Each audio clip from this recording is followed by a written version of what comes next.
Hi, everybody. Great to have you here for this session. Thanks so much for joining us. My name is Alison Bird. I'm here from Climate Salad, and it's really wonderful to be with you today.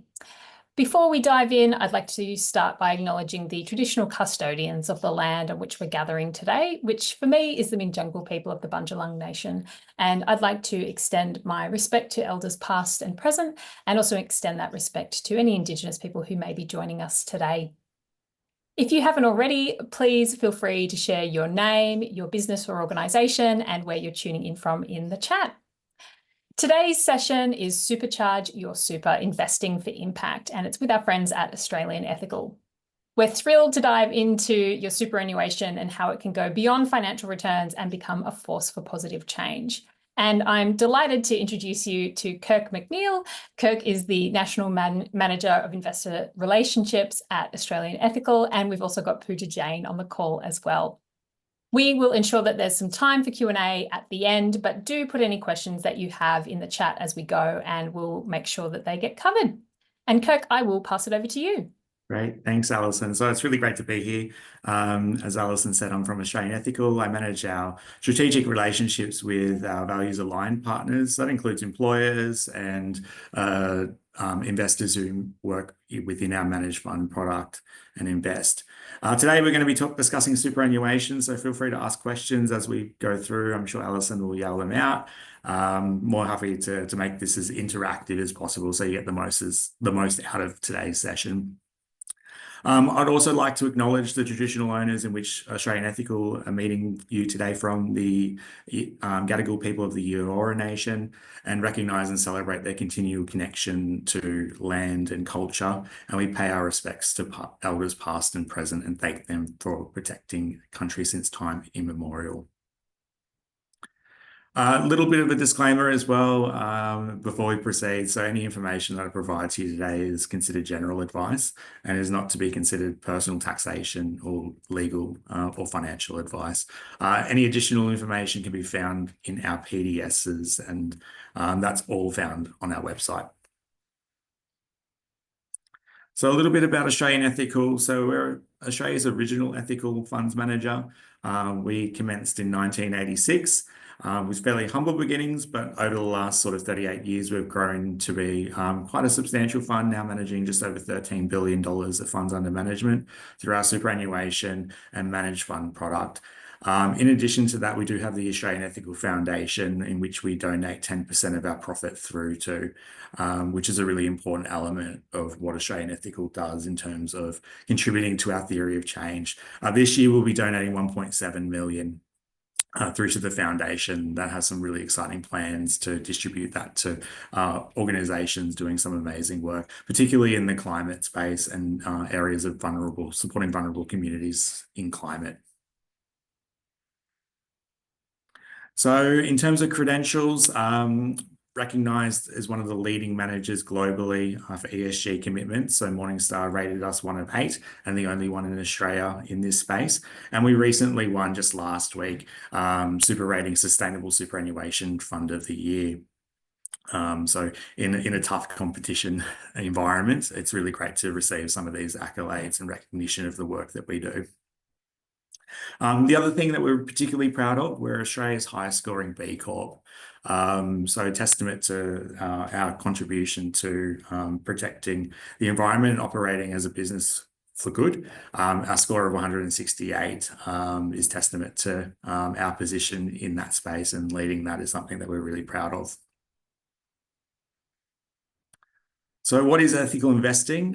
So the premise of how Australian Ethical was established was on ethics and our differentiation in that space. So a quick video to share just to introduce you to the concept of ethical investing and what separates Australian Ethical from your typical fund manager.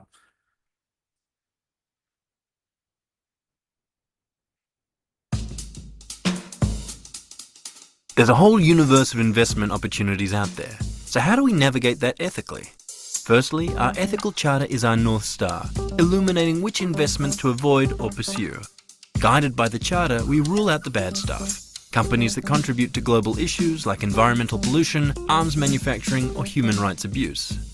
Our ethical charter empowers us to seek out positive investments which provide for and support human happiness, dignity in education, animal welfare and environmental protection. Those that meet these ethical requirements are then analysed by our specialist investment team. Companies must offer the potential of strong, long-term performance, like a 70s rock star. If we do invest in a company, it doesn't end there.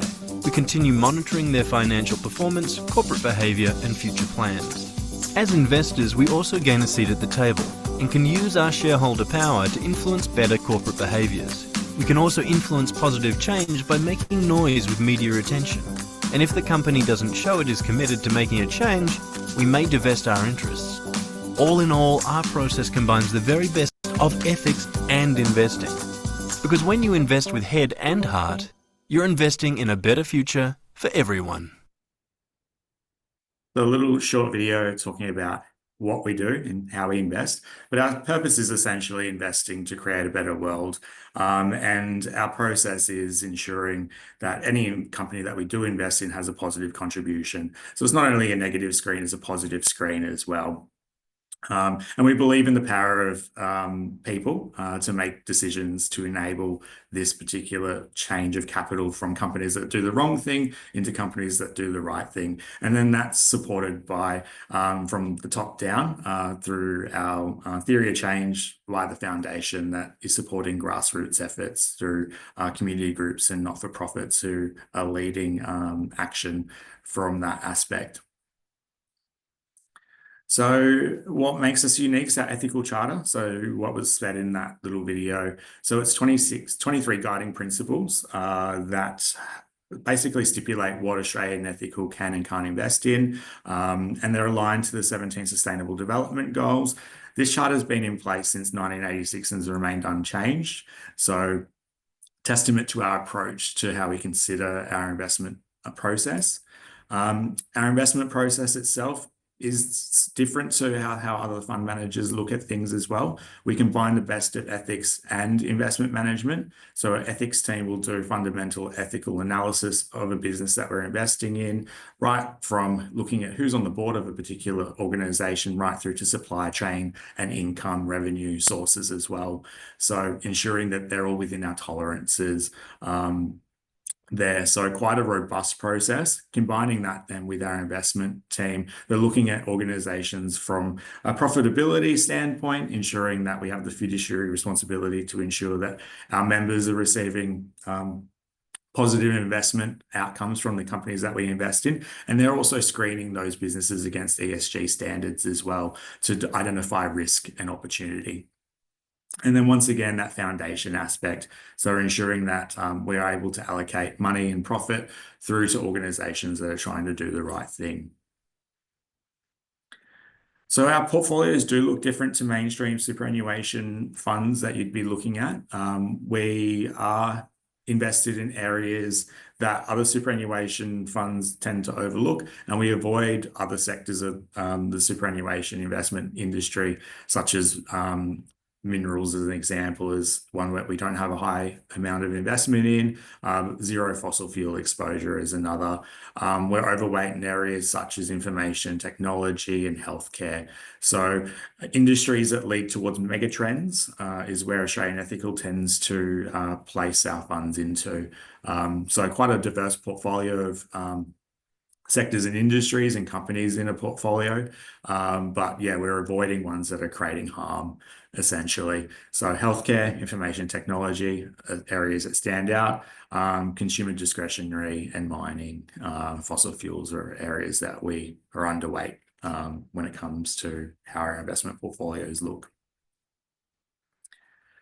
So just a couple of examples of some of the investments that we hold within our portfolio. So our balance fund is our default superannuation fund option. Contains probably a list of about 600 different investments. One of the bigger investments that form part of our alternative assets element is our infradebt product. So infradebt is investing in clean energy solutions around Australia, so wind, solar, and battery projects primarily. And Australian Ethical is providing financing for these projects to either establish or grow in that space. So there's some really cool projects that are really making a difference in terms of supporting the clean energy transition. Ones like investment in solar projects in the Northern Territory that are helping Indigenous communities get off diesel generation, providing jobs, etc. as well, and also creating a network grid for that part of the world. So those are some of the investments that Australian Ethical are making in terms of clean energy financing. We do have quite a number of different investments. So on average, we have about 5.2 times the investment in renewables than what you would find at a standard superannuation fund. And that's just some of the examples there of renewable energy, social infrastructure, and property projects that make up some of our portfolio. So today we're here to talk about superannuation. So for most people, it's something that you end up having when you start your first job. Someone signs you up to a superannuation fund. There's not a lot of thought that goes into that. And that's the majority of Australians that end up in the superannuation environment. They're placed into a default superannuation fund that may not be aligned to their own personal values. And it's no fault by anybody's means. It's just something that inherently happens in the environment in which we all have grown up in. But to be a little bit of context, the superannuation industry started off fairly humbly in Australia. It's been around for well over 100 years, but wasn't sort of mandated to its current extent till the early 90s in 1992, where superannuation contributions were made mandatory for most employees in Australia at 3%. That's now grown to almost 12% coming up in the next few months next year. So quite a significant amount of money is now flowing into this sector. The market now sits at $4 trillion of funds under management. So quite a significant amount of money that can be deployed potentially into really positive investment strategies. So the purpose of superannuation, obviously, was to create retirement savings for individuals and couples, families.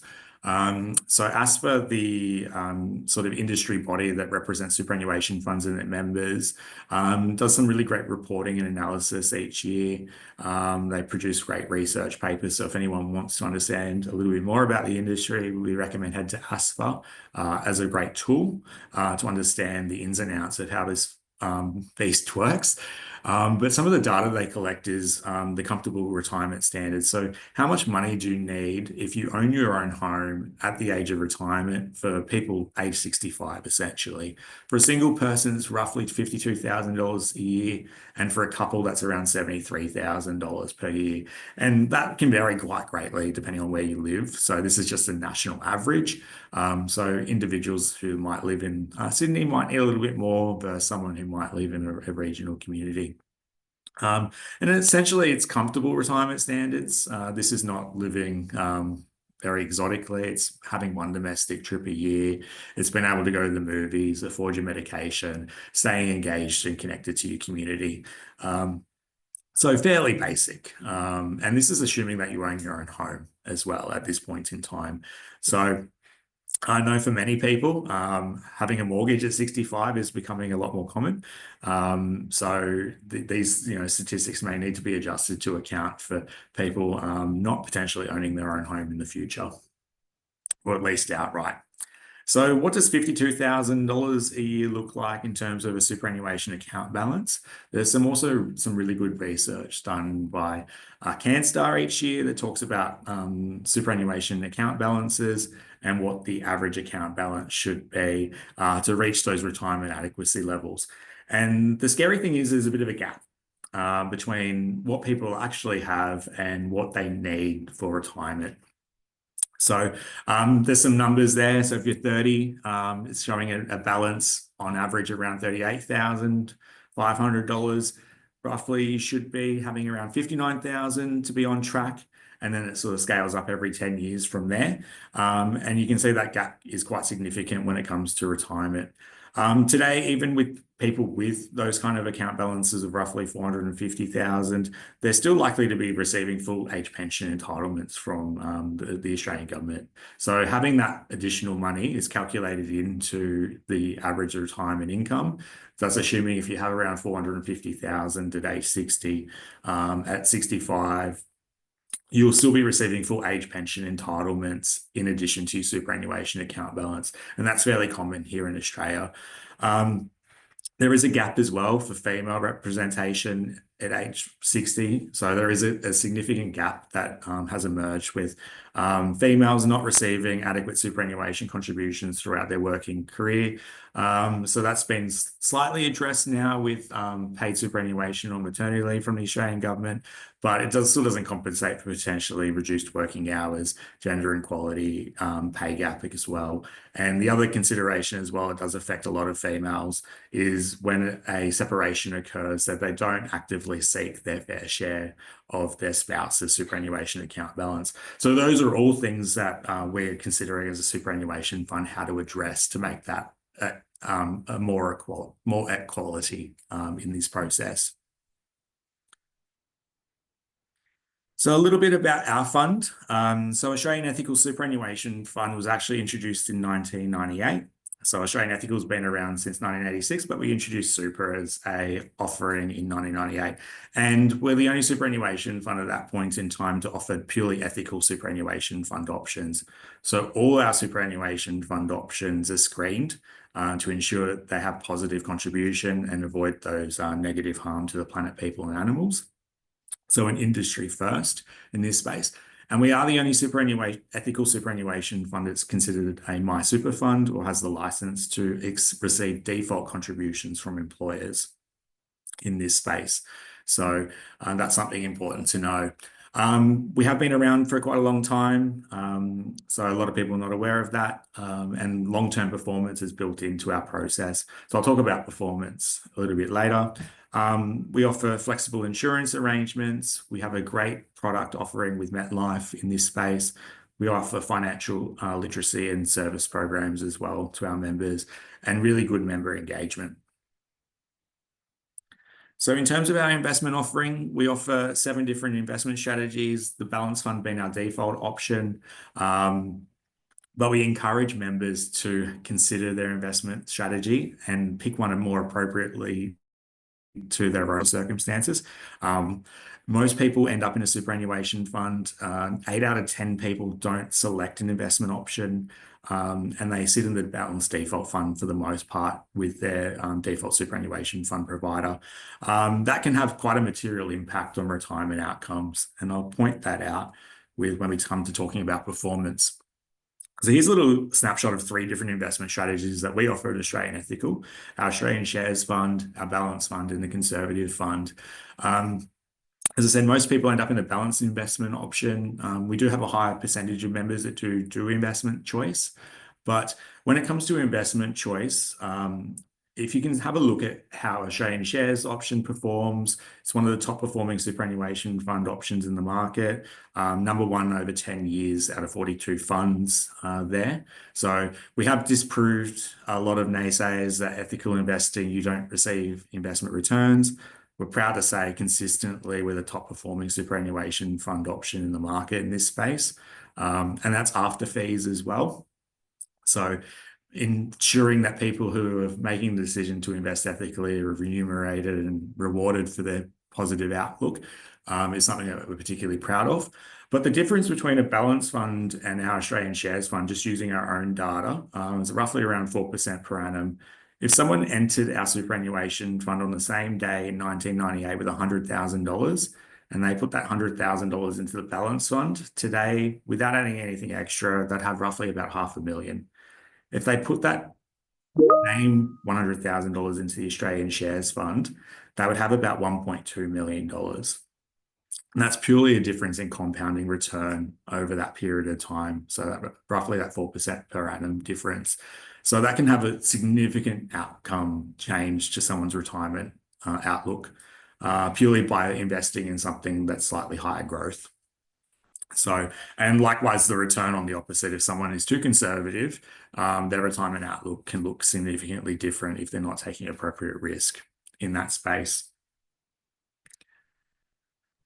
One of the other Just to jump in for a second, and maybe you're going to cover this anyway, but just wondering that my super product, I know it can be a little bit confusing. Like, what does that mean? What is a my super product? Is that specific to Australian ethical? No, so MySuper is a government regulation that stipulates that if you're going to offer a default superannuation fund arrangement to your staff, it needs to hold a MySuper license. And MySuper basically holds superannuation funds that choose to sign up to it to a higher standard. So more regulatory scrutiny around performance, fees, and services than what you may find with another superannuation fund provider that's not a MySuper license product. But it also requires an employer to pick a default superannuation fund that does have a MySuper license. So ensuring that as an employer that you're picking a superannuation fund as your default, that does have that extra oversight. And there's a lot of research released each year around how superannuation funds perform to ensure that they're meeting the adequacy tests for their members. Cool, thank you. Back onto one of the other product offerings that come into superannuation funds that are MySuper related products. And it's a requirement that superannuation funds offer default insurance products. This is one element of the superannuation industry that varies quite greatly between fund to fund. So each superannuation fund is required to offer a minimum level of insurance product, but that minimum can vary quite a lot. At Australian Ethical, our minimum default insurance arrangements are relatively high compared to what other superannuation funds offer. So the example here is that we'll offer death and total and permanent disability insurance cover for our members. And the average is someone who's age 35 would receive around $230,000 worth of cover for each of those insurance components. The benefit of Australian Ethical is that our membership pool is relatively special. We're considered relatively low risk by industry standards. So our insurer, MetLife, has priced our premiums accordingly to the risk of our book. So our insurance premiums are really competitive in the market, particularly for professionals and white-collar members there. So the insurance premiums are relatively cheap compared to other insurers, superannuation insurance policies in the market. Insurance is one of those things that can be relatively complicated to understand, and there's another layer of complexity to this product. But we do have some really good calculators and tools to make that a little easier for people to understand what they're going to receive. So that we have an insurance premium calculator, so you know how much your insurance will be depending on how much you'd like. So you have the ability to increase this insurance cover quite substantially. You can choose to roll over your insurance cover amount from another superannuation fund. So if you've gone to the effort of placing insurance with another fund, we can transfer that with automatic acceptance in the policy. So no need for medicals or underwriting. But also the other consideration is how much insurance do I need? So that's a big question. In Australia, most Australians are underinsured. There's some really great statistics that are called out in one of our insurance modules through our Money 101 program, but it highlights the need for people to think about how much do they need in the event they're unable to work ever again, if they become ill or injured, or they're supporting a family in that space. So using the calculators available make that process a little bit easier to understand. And the good news is that the insurance premiums are deducted through the superannuation account balance. Tax is rebated on those as well, so it makes it even a little bit cheaper through the product there. So it's an easy way for people to obtain death and total and permanent and income protection insurance at a more affordable rate than if you were going to an insurer privately under most circumstances. One of the other really good benefits that we've been able to establish with our insurer MetLife is MetLife 360 Health. So we've been a client with MetLife for a number of years. And as I said, we have a really great relationship with them. And they've extended a particular product offer exclusively for Australian Ethical Super Fund members. It's called MetLife 360. It's basically telehealth services that are made available to members. They don't need to hold an insurance policy, but it's extended to their family as well. So children, spouses, and also parents and parents-in-law, where a member can call up and seek mental health assistance. So either talk to a counsellor, psychologist, or even seek psychiatric assistance and an appointment with a psychiatric doctor within 9 days on average. Other things can come through this program as well, seeking an expert medical opinion. So if you're being diagnosed with a condition and you'd like to seek a secondary opinion, the service is available for free as well. And statistically, over 46% of members who have gone through this process have changed their treatment plan after seeking a secondary medical opinion. And the medical opinions, given MetLife's extensive global reach, can be specialists around the world in particular fields as well. So it's a really good service. And then just normal, GP services and pediatric services as well as rehabilitation and nutritional information can all be accessed free of charge. It's 100% confidential. None of that information is passed back to the super fund as well. So it's a really good service that's free of charge. Great for employers as well that may not have the ability to access EAP services and programs as well. Having this available for your staff as part of the superannuation offering can be a significant value to your organization. And members that have gone through these programs as well report significant reduction in leave absenteeism as well once they end up in one of these programs if they are unwell. In terms of member engagement, this is probably one of the areas that Australian Ethical is also differentiating itself from standard superannuation funds. We see engagement with our members really crucial. Our fund has primarily attracted members directly to us. So members that are interested in the things that we're investing in, our approach to ethical investing and our involvement with our foundation and community groups, etc.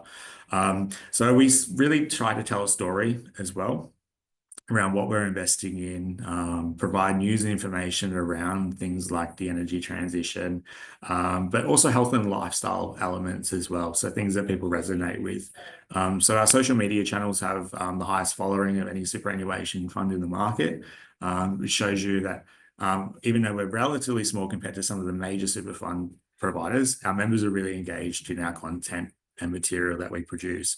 So it's available through our website, our newsletters, and our social pages as well.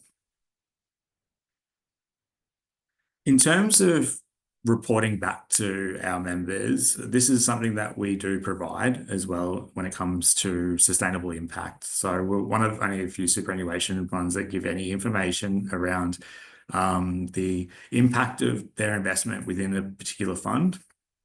So we benchmark our sustainability reporting to each member's superannuation account balance and their investment strategy and align them to the 17 Sustainable Development Goals, then demonstrate how much more impact they're having against benchmark in this space. So significant differences around a couple of different elements there. So pollution prevention, significantly more impact than what you would find at another superannuation fund. But one of the areas that we're particularly proud of is our CO2 emissions based on our investment portfolio. They're at 75% less than what you would find at another superannuation fund, like-for-like investment strategy. So quite a significant difference if you're particularly interested in managing your contribution to CO2 emissions. We did some research with UTS last year, and they equated for every $50,000 placed in a ethical superannuation fund strategy, it was a reduction of roughly just over 8 tons of CO2 emissions that weren't being personally contributed to from your own financing. So when it comes to trying to get our CO2 emissions down, if you want to look at it at a personal level, shifting to an ethical superannuation fund option can have a material impact in that space there. So those are some things that are particularly important to our members. So this is done through our member annual reports as well. The exciting news is we're soon launching this onto the website so members can have a look at the impact of each superannuation investment option more regularly as well. Financial wellbeing is the other element that I mentioned earlier that we offer. So Money 101, it's available for employers and members through our website. So we have a number of employers that embed this into their intranet sites or websites, etc., through their workplaces. It gives access to financial literacy programs. So really short, few-minute sessions to cover key topics, and then link to areas for additional learning and support. So managing super, what is retirement, insurance, etc., all included within the Money 101 learning modules. So a really great addition to support your team if they do need some additional financial literacy and services there. In terms of Super Health Check, this is something that we really encourage members to do on an annual basis at least. And it's just making sure that your personal information is up to date. You've nominated a beneficiary in the event that something unfortunate happens to you. Your superannuation fund can easily determine where your benefits are to go to. These are recommendations from the ATO as well. So looking to ensure that you're combining superannuation to potentially reduce the costs associated with running multiple accounts.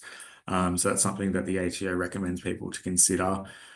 We always want to make sure that people have looked at their insurance benefits and are aware of the wellbeing benefits available to yourself and your teams. And then making sure, finally, are you in the right investment strategy? Are you in one that aligns with your values, isn't causing problems or contributing to harm, and it's performing to ensure that you have good retirement outcomes there. And then finally, if you're an employer, making sure your default superannuation fund is a MySuper product, so that you're staying compliant as well. So a couple of really good resources the ATO has to keep track of your super, and then we have all our FAQs and tools available through our website as well. So in terms of kind of where to from here, it's really easy for members to sign up through the way you contribute through your superannuation fund. Will automatically open accounts for any new member that comes through from an employer. But the other option is joining online. So we have a new join form that's available through our website. It only takes a couple of minutes for people to sign up. They receive their membership number relatively quickly within a few minutes. And then get an onboarding journey. That's a digital experience.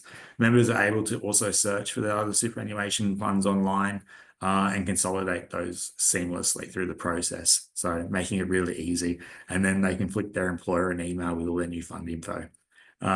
So try to make that process as seamless and smooth as possible. And then finally, we have our award-winning client services team available Monday to Friday. They're an in-house team, so specialise in Australian ethical information, which is unique in this environment. They've won a number of awards around their service offering. So if you do need to talk to us, feel free to reach out and give our 1-800 number a call. Cool. Any questions today? Yeah, thanks, Kirk. Lots to think about. One question here from Janet, and I suspect that maybe there are a few people on the call who maybe they've already got their super sorted, in an ethical fund, but would love to see others get on board as well. Janet, do you want to ask your question about the timing? Feel free to, if you're able, if you want to come off. Yeah. Yeah, perfect. There you are. Hopefully you can ask me. Yeah, super interesting, Kirk. No pun intended. Always intended. Bring out those super puns. This is your chance. Don't get me started. Yeah, my question was about how do you, oh God, maybe I wrote it better than I could actually say. Interested to know, how you convert people to more ethical super. Is there specific timing in people's lives? Because you mentioned people just kind of default into super and then don't think about it much. But is there a moment when they do think about it that you've found to be effective? Is there a particular market segment or approach? And I ask this because you sometimes hear that when people say, I don't know what to do about what can I do as an individual about climate change, the potentially hundreds of thousands of dollars that you have in your super, making that available as climate finance or similar through your super fund. Some people say that's the number one thing that you can do, but I'm not sure if that message gets out and whether it's a really effective one, because Yeah, people are looking at returns, aren't they? Like, not. yeah, so it depends on what someone's personal values are. So we work a lot with values aligned organizations. It's fairly easy, they're already on board. Where we have to cut through is people that maybe on the fence, not too sure. As I said, sometimes this can be a bit confusing or it's placed into the too hard Yeah. basket. So trying to dispel that myth that, okay, it's complicated and hard to do. It literally takes a couple of minutes if you jump onto a website to join. So we do spend a little bit of money on trying to build our brand presence in the market. So in particular areas such as Melbourne and Sydney, you might come across some of our advertising here and there. But we are competing with some of the really big industry superannuation funds for cut through and brand spend. Unfortunately, they have significantly deeper pockets, so it does sometimes make it very expensive for us. So word of mouth has been the most successful way for us to engage with new members. So referrals from family and friends, or employers engaging with us to have us come in and talk about actually making an impact through shifting capital out of standard superannuation funds that are invested in all the nasties, fossil fuel giants, weapons, gambling and tobacco still, that are far too common in this space. So being able to talk about, okay, moving to a portfolio that is producing significantly less CO2 emissions, working towards our own transition plan to have net zero as well, is crucial for us, but also us looking to invest more capital into projects to help the transition sort of happen faster and be more effective. So this point, we're still relatively small with about 150,000 odd customers. But yeah, we would love to see that our growth momentum continue. We are rapidly growing. We're one of Australia's fastest growing funds based off our size. As more people become aware that their super does have a material impact. And the research we did with UTS, there was a couple of things: installing rooftop solar, potentially driving an EV that's powered from your own renewable, were really good contributors to reducing CO2 emissions from your own personal household. But number 3 was switching your superannuation. Had a big impact from taking that money out of high emitting companies into ones that are doing the right thing. Unfortunately, it doesn't remove that CO2 from the environment because someone else will come in and invest in those businesses. But if you want to send a message that investing in high polluters isn't something that you'd like to do, shifting your super away from those companies and not investing in them is a good sign. But how does it compare then? I mean, a lot of super funds now offer that ESG fund. So what do you tell people about how we going strongly for recommend people 100%? to look under the hood when it comes to those ESG funds. There's been a bit of a crackdown on greenwashing in this space. And ESG fund doesn't necessarily, they're removing companies that aren't doing the right thing. They may still have assessed them on ESG principles, but still invest in them because they're taking into account the risk associated with maybe their environmental, governance, or social track record. So they're screening them for these situations, but doesn't necessarily mean they're excluding purely based on any one of those 3 characteristics. So a lot of these like green funds or socially responsible funds still have companies that definitely wouldn't meet our ethical criteria in space. And it's a bit of a concern when that does occur because a lot of members in those funds aren't particularly aware of going through those company lists. And is there a specific timing that you find, I mean, sort of interested to We know always about say nudge theory? time in the market. So whenever you can join, we think that's the best time that you can sign up to an ethical superannuation fund. Most people tend to do it at times of changing jobs or other life events where it prompts them to look at their superannuation fund. But a member can join any day of the week. Of course. There's not any particular time that is the right time. We'd say the right time is today. If you want to maximize your impact.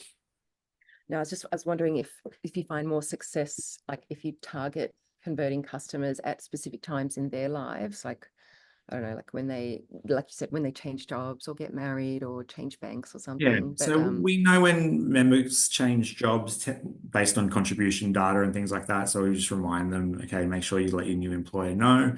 Outside of that, it's really hard for us to understand when people are doing in their day-to-day lives. But there's other things that trigger also people joining, and sometimes those are environmental events and so forth that we see spikes in members being more aware around, or potential members being more aware around what their finances are doing and who it's contributing to. awesome. I have so many questions, but I'm sure others have questions, so I'll. Thanks, Janet. And there was a question from Joel as well. Joel, giving you the opportunity if you'd like to come off mute. And then I know we've got you there, Jeff, as well. Thanks, Alison. Just a quick question in terms of the alignment, the portfolio alignment to a particular climate outcome. Do you guys look at that? And if so, how do you? I mean, I've not seen Neil said there was a comment about ASIC and greenwashing. How do you guys assure that? So we use a few different external sources to obtain the data. So we don't have full data available on our unlisted assets, but we use our listed the capability of our listed assets to produce climate data. It's independently audited as well. So KPMG sign off on our climate reporting. It is all available through our sustainability report as well, which is available through our website. We just released this year's report a couple of weeks ago. So we detail quite all the steps that we take to do the reporting and our processes that we go through to measure our CO2 impact and climate alignment. Climate is the biggest concern for our membership as well. So they want to see us take action on climate-related activity. We are heavily involved in a number of different areas around climate, and we just released our stewardship report last week, which talks about some of the actions that we're taking in that space as well, to ensure that climate stays at the forefront of how we act as a responsible investment manager.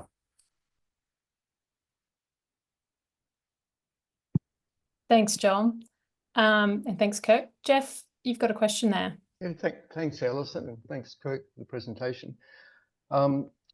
If you've got 150,000 members and say $200,000 balance each, that's about $30 billion to invest. I'm wondering how you Climate Salad is a community of 700 startup businesses, all there to tackle climate change. How can a large fund manage investments in small companies, which is probably where the bulk of the impact is going to come? Yeah. So that we manage that through our external fund managers, many of that participate in Climate Salad activities, through that VC, venture capital element.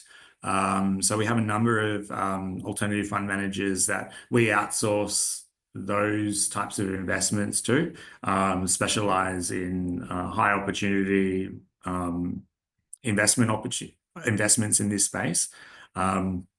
So have a look through our alternative investment manager space, and that is where we kind of push organizations that are working with Climate Salad to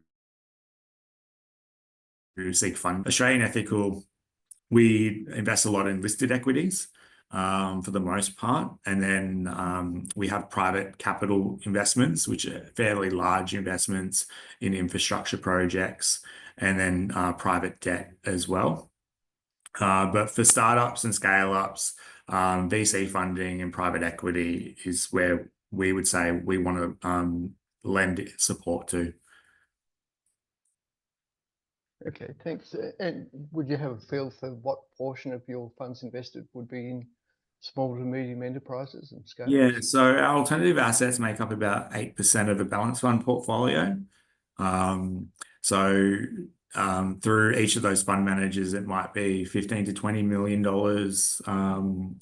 across about 10 different VC alternative fund managers in that space. And then we have about 25 million, say, in just the balance fund in our own infrastructure debt program there. So yeah, about 8% of a $5 billion portfolio at this point in time is invested in, that startup space or venture capital and private equity. Thanks, Kirk. Thanks, Jeff. And Janet had a question there also about whether nature positive has come up at all as yet, or whether that's sort of on your radar at all. It is nature positive investments. It's hard for us as trying to find listed investments that meet our risk versus return profiles. As we said, as a superannuation fund, we have a fiduciary responsibility to invest in companies that are clearly going to be driving profit. Nature-based solutions, we're trying to support through our theory of change through our foundation. So we're looking at a bottom-up approach at this point in time until there's potentially investments of scale that we're able to fund responsibly at this point. Yeah, that makes sense. And you've mentioned the Financial 101. You've mentioned giving Australian Ethical a call, but if someone wanted to kind of dive into their super today and do a bit of a health check, where would you go? Even if you're that person that maybe hasn't looked at your super for years, where would you go to even locate it? Yeah, so an easy place to go if you don't even know where your super is, and don't be surprised because I come across people every day that they don't know who their super fund is. The ATO on the MyGov site, really good space to log in. It will list all your superannuation funds there. If Australian Ethical is not on the list, then the easiest place to go to switch it is through our website, sign up and switch in one spot. From there, you want to have a look at a couple of things. So just making sure that you're engaged. So making sure your employer is paying to the correct superannuation fund. You've selected an investment option that aligns to your long-term outlook. So there's some great calculators available, even through the Australian Ethical website. And ensuring that you understand your insurance arrangements. So insurance can be one of those things that eat up quite significant amounts of your account balance and premiums if you're not aware of the product that you're in and that you're adequately insured as well. So there are a couple of things that we'd really recommend people to have a look at sooner rather than later. And what if you were thinking about setting up a default fund as an employer? Where would you go to kind of look at that? Good news is we have information on our website, obviously. So under employer, Okay. some resources available as well. So some materials for your staff, some employer materials for your business as well. ATO standard choice of fund form that pre-filled our information as well. As a superannuation fund that does have a MySuper license, you don't need to sign up to us at all. You can use your existing employer tools, whatever payroll software you're using, or even an existing superannuation fund portal to send contributions to Australian Ethical. So it's really easy for an employer to make contributions to any fund and not have to switch their current processes to switch who they'd like to pay their default arrangements to. Wonderful. I think that was all of the questions on the chat, giving folks another chance to put the virtual hand up, pop something in the chat now, if you'd like to. I was just wondering if you could share the link to the UTS study you mentioned. Would be really Yeah, I'll interesting find to see how where they're... that white paper is. Yeah. Oh, awesome. So it's a white paper. Great. Perfect. If we can't do it on the call, I'll make sure it gets shared out on the Slack chat. Thanks, Janet. Mick, I think you had a question. Yeah, just seeing, I know that a lot of other countries, certainly EU and Canada, have adopted some more significant principles around investing in sustainability. Do you see any of that? Where's Australia at in terms of regulation to support the alignment to your work? Whereas Australia seems behind in that journey, but do you see that progress being improved? We do, and we would love to see next year us contribute to more mandatory climate reporting. So organisations now that have more than 100 staff have to do some additional disclosures. We would love to see employers in that position or businesses declare where their superannuation monies are going. It's almost 12% of their employee costs. We'd love to see then those funds talk about how they're managing climate on behalf of those employees as well. So we'll be working in this space to sort of position our how superannuation should be responding to some of that mandatory reporting requirement. Did you get to the investor group for climate change session last week? I was down in Melbourne for a couple of days, and Thursday, Friday last week. So yeah, some really interesting discussions around where we're heading. I guess to Jeff's point, we're obviously the tech that's scaling from labs and ideas, and it's heading up to. I think that the two worlds are meeting, right? I don't think superannuation in Australia is ideally suited to directly invest in climate tech, but as you said, through funds. But did you get a sense that those worlds are getting a bit closer from that? And any other highlights from that session worth sharing with this audience? Highlights from that particular session, I think the theme was sort of centered to some extent around the election results and maybe potentially headwinds. But I think some of the outcomes that came from that were people were very optimistic. Even Chris Bowen said, we're going to double down in ensuring that we're going to stay committed to our own climate targets, try to reach our renewable target of 82% in the next few years. Which was pleasing to hear. So I don't think it's going to necessarily change Australia's outlook. If anything, there seemed to be some optimism that it might create more opportunities for us here in Australia to definitely step up and lead the world.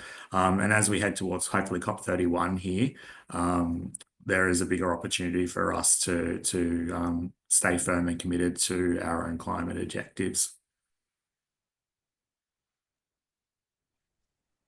Cool. Thanks. Really, really interesting. I was reflecting, actually. I got my first, one of my first jobs I got super for was right when super was announced in the early 90s. And I turned 50 in 8 days. So, and I was like I remember thinking, that is so far away. It'll never, ever matter to me. It doesn't even matter. But it's very interesting how a lot of those little decisions add up, and as you said, they add up more than just the bank balance. They add up for those other things. So really, really interesting to share, and thanks for Pooja and yourself for coming to share it with us today. So I'll throw it back to Alison. Thanks, Mick. Yeah, thanks so much to both Kirk and Pooja for joining us today.